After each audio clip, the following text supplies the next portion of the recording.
তিন দফা দাবি ও পুলিশি হামলার প্রতিবাদে ঢাকা বিশ্ববিদ্যালয়ের দোয়েল চত্বরে বিক্ষোভ মিছিলের আয়োজন করেছে প্রকৌশলী অধিকার পরিষদ। এই নিয়ে আরো খবর রাখছেন সহকর্মী সাদিদ সরকার, সরাসরি যুক্ত হচ্ছে তার সাথে। সাদিদ সরকার, বিক্ষোভ মিছিল কখন শুরু হবে এবং এখন কি হচ্ছে সেখানে, কি বলছেন আন্দোলনকারীরা?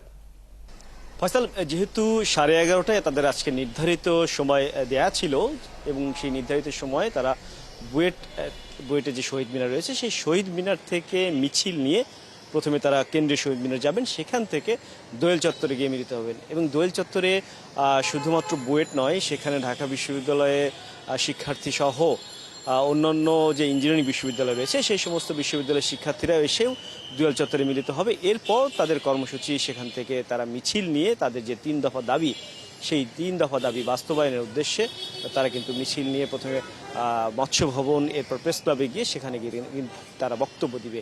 এর আগে কিন্তু তারা 31 আগস্ট রাতের বেলা তারা সিদ্ধান্ত নিয়ে শাটডাউন যে কর্মসূচি ছিল সেই কর্মসূচি 3 দিনব্যাপী চলছিল।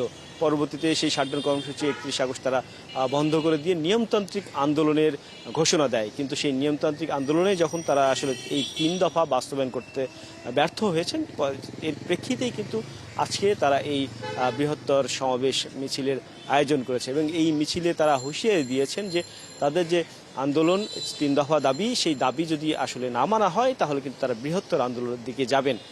মূলত তাদের যে নবম গ্রেড এবং দশম গ্রেড এবং বিএসসি ইঞ্জিনিয়ারিংয়ের যে স্বীকৃতি, এবং সেই স্বীকৃতি অর্থাৎ একজন শিক্ষার্থী যখন বিএসসি পাশ করবেন, ইঞ্জিনিয়ারিং থেকে পাশ করার পরবর্তীতে তিনি আসলে বিএসসি লিখতে পারবেন, এরকম যেমন দাবি রয়েছে। অন্যান্যরা অনেকেই কিন্তু ইঞ্জিনিয়ার পদবি ব্যবহার করেন, সেই সমস্ত যারা পদবি ব্যবহার করেন তাদের বিরুদ্ধে কিন্তু তাদের এই আন্দোলন।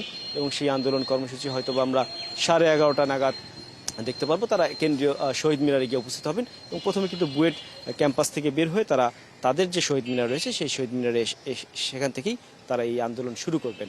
ফয়সাল, ধন্যবাদ সাদিদ সরকার, আপনি তথ্যগুলো রাখতে থাকুন, পরবর্তীতে প্রয়োজনে আবার আপনার সাথে যুক্ত হব।